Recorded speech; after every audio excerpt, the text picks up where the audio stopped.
J'aimerais donc continuer notre prédication sur donc le thème de la communion du Saint-Esprit, mais particulièrement parce que c'est un temps maintenant, un temps vraiment particulier pour communier avec le Saint-Esprit, plus pour découvrir qui est le Saint-Esprit, quelles sont les manifestations du Saint-Esprit, c'est bien, mais maintenant il faut passer vraiment à autre chose. Et si vraiment vous désirez être dans ce courant, oh moi c'est ce que j'aime, quand je prêche, quand je donne une prédication, je veux vraiment être aligné, vraiment dans la position que Dieu veut.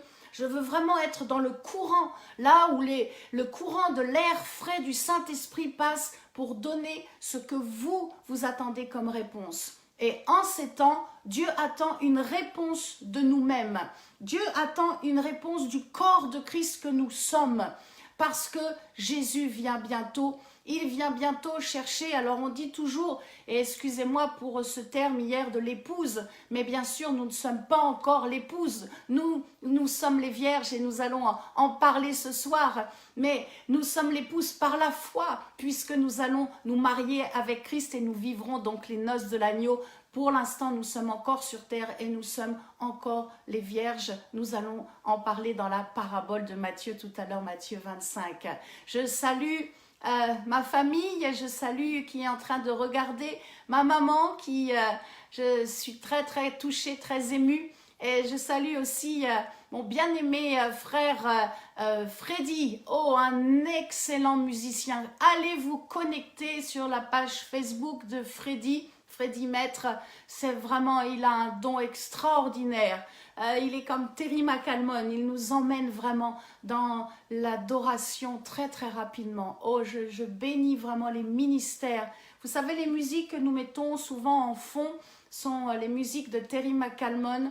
C'est un chanteur américain qui pour moi est vraiment le meilleur. Je remercie vraiment mon pasteur, le pasteur Daniel Vindini. Le jour de mes 50 ans, il était à notre table et c'était vraiment un des cadeaux les plus merveilleux. Vraiment, c'est un homme qui est tellement rempli du Saint-Esprit qu'il nous emmène vraiment dans la présence de Dieu. Oh, que Dieu soit loué pour les hommes et les femmes de l'Esprit. Amen. Oh, que Dieu soit loué pour votre vie. Recevez ce soir vraiment une bénédiction particulière. Oh, je loue la présence de Dieu, vraiment. Nous avons vu donc hier juste 2-3 petits points de rappel, mais vous pouvez aller la visionner ou revisionner la prédication d'hier soir, cette première partie, où donc nous avons bien compris que pour avoir une bonne communion avec le Saint-Esprit, nous devons faire attention à notre foi, nous devons manifester la foi parce que le Saint-Esprit est attiré par la foi. Alléluia! Le Saint-Esprit est attiré par notre foi. Et que nous devons donc apprendre à complètement nous abandonner dans les mains du Saint-Esprit et que nous devons donc, pour avoir une bonne communion, faire bien attention à ce qu'il y a dans nos pensées, ce qui sort aussi de notre bouche, parce que nos pensées peuvent éloigner le Saint-Esprit et par nos paroles, nous pouvons bloquer aussi sa communion avec nous. Alors c'est un travail, bien sûr, c'est un travail journalier, mais c'est ça qui est merveilleux. Chaque jour est un jour nouveau, ça ne se ressemble pas et c'est pour ça que la vie est belle, c'est pour ça que j'aime chanter, alléluia. Mon mari me dit, oh tu sifflotes dans la maison, j'aime siffloter dans la maison, j'aime manger un bon plat, j'aime sentir oh la bonne odeur, comme je vous disais le lilas est fleuri, ça sent bon, les fleurs, la nature, regardez ce beau ciel bleu que nous avons, vraiment c'est tellement merveilleux et cela me rend tellement heureuse. Mais il y a un bonheur encore au-dessus de tous les bonheurs. C'est lorsque je suis en communion avec le Saint-Esprit. Quand nous sommes en communion avec le Saint-Esprit, nous sommes dans un bonheur au-dessus de tous les bonheurs. Et même si mon mari m'offre des fleurs et que cela me rend heureuse, oh, je vous assure, le bonheur suprême, c'est encore d'être au-dessus et d'être dans la communion avec notre Père, dans son amour parfait, son amour parfait. Oh, alléluia. Montons ce soir. Amen.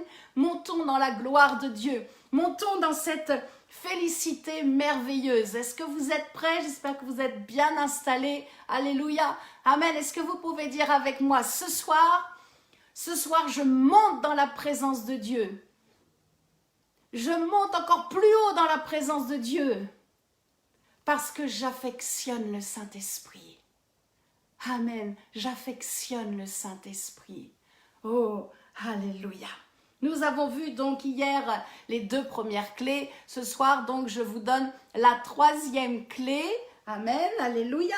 La 3e clé par rapport donc à notre communion. Qu'est-ce qui va donc favoriser davantage notre communion? Eh bien sûr, ce sont nos attitudes. Ce que nous faisons va attirer l'amitié du Saint-Esprit ou va la repousser. Nous devons donc veiller à nos attitudes et je dirais même avoir une attitude bien spécifique. Regardez dans l'exemple par rapport à la prière.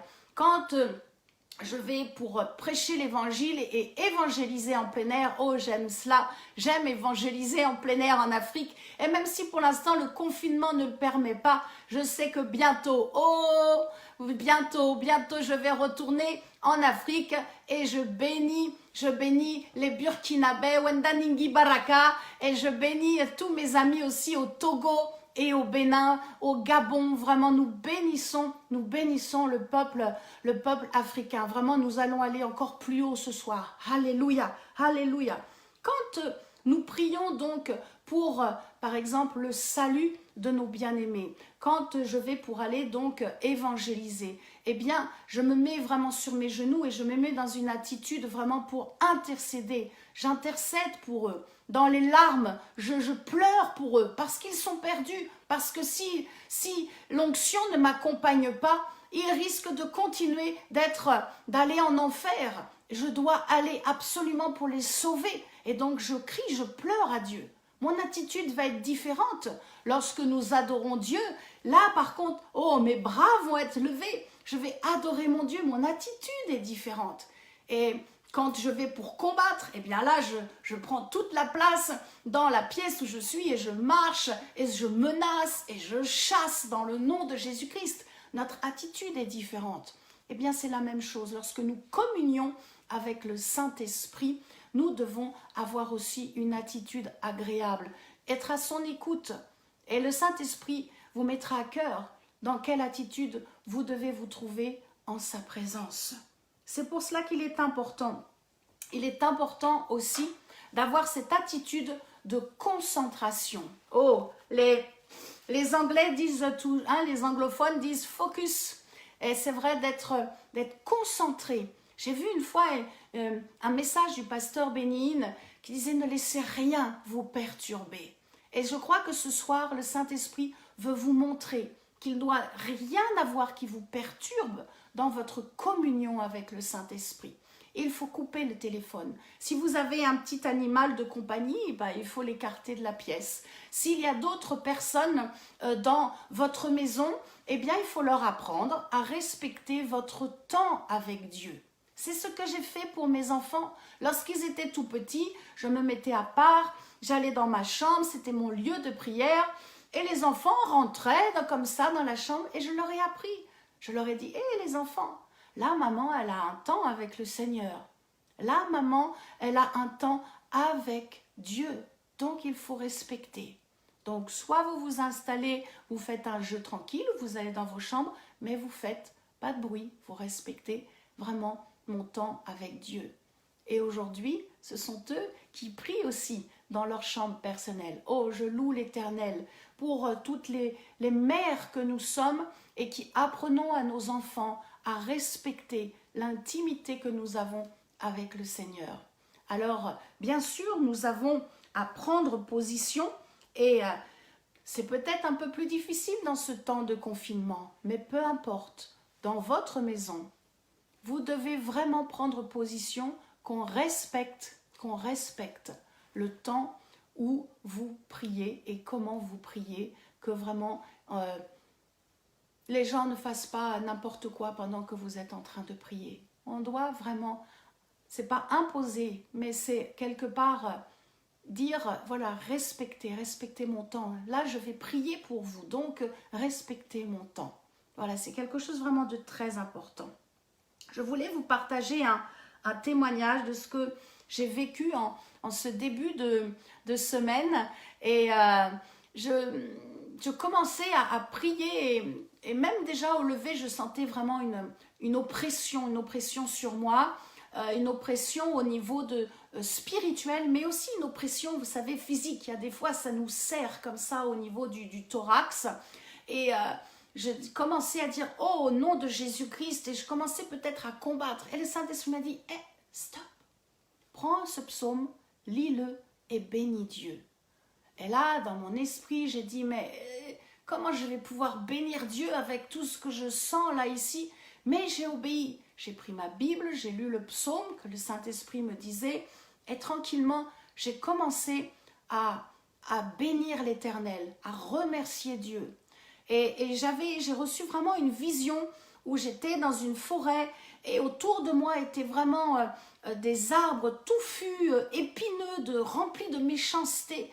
Et c'était là vraiment autour de moi, mais j'avançais vers un faisceau de lumière et plus je bénissais l'Éternel, plus cette forêt vraiment d'épines méchantes s'écartait et laissait paraître une lumière merveilleuse. Et j'ai eu un temps vraiment d'adoration, vraiment merveilleux avec le Saint-Esprit. Tout ça pour vous dire, si vous avez des oppressions, bénissez l'Éternel. Si vous sentez des oppressions spirituelles, louez Dieu. Et vous allez voir, tout ça, ça va s'arrêter. L'oppression, les oppresseurs vont disparaître.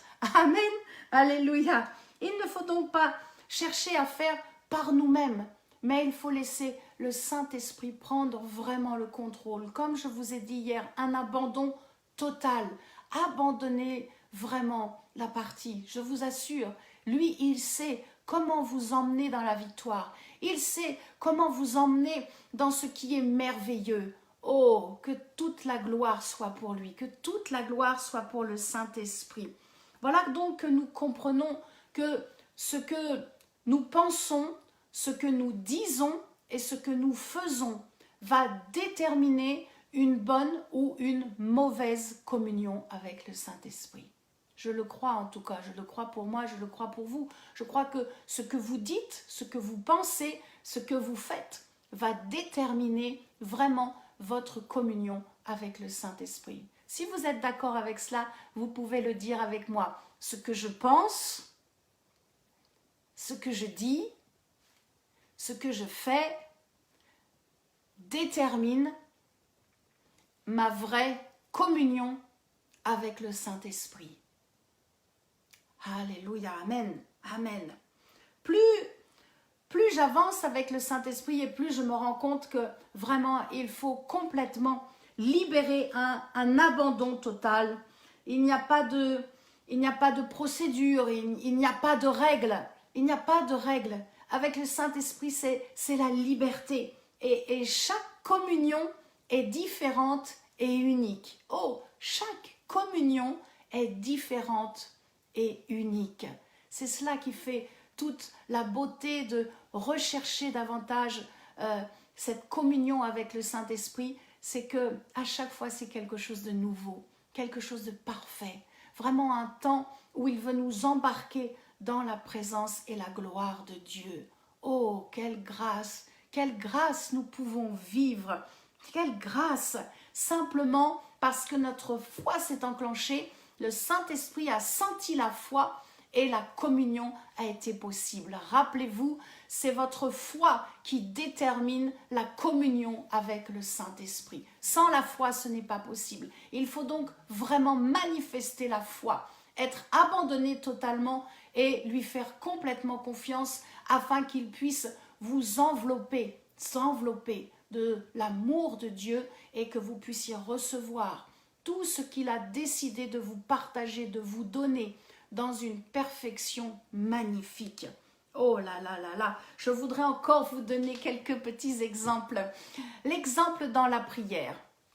Souvent, dans la prière, on entend des personnes qui disent pour commencer « Oh Père, pardon, pardon, j'ai fait ceci, pardon, j'ai encore péché, pardon, j'ai encore fait cela, pardon pour telle iniquité. Le Saint-Esprit ne sera pas dans la même pièce que vous. Le Saint-Esprit ne sera pas à côté de vous si vous continuez de prier de cette façon-là. Si vous faites quelque chose de mal, demandez simplement pardon. Mais après, croyez que Dieu vous a pardonné. C'est fini. Nous l'avons lu et redit hier.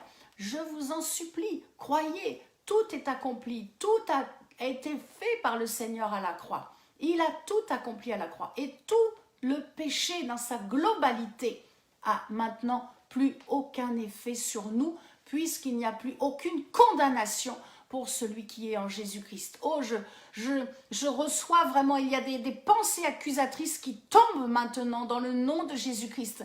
Il y a des personnes qui ont encore des pensées accusatrices, des choses, des échecs que vous avez eus dans votre vie, mais c'est fini. Je proclame nul et sans effet ces pensées d'accusation diabolique maintenant, et recevez la pleine libération pour entrer maintenant dans une communion parfaite avec le Saint-Esprit. Oh, alléluia, alléluia. Jésus nous a tout pardonné. Le Père a déjà tout oublié. Pourquoi aller rechercher encore des choses d'hier?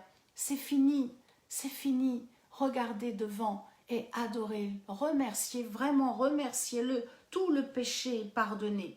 Et vous savez, ce n'est pas la communion qui va nous laver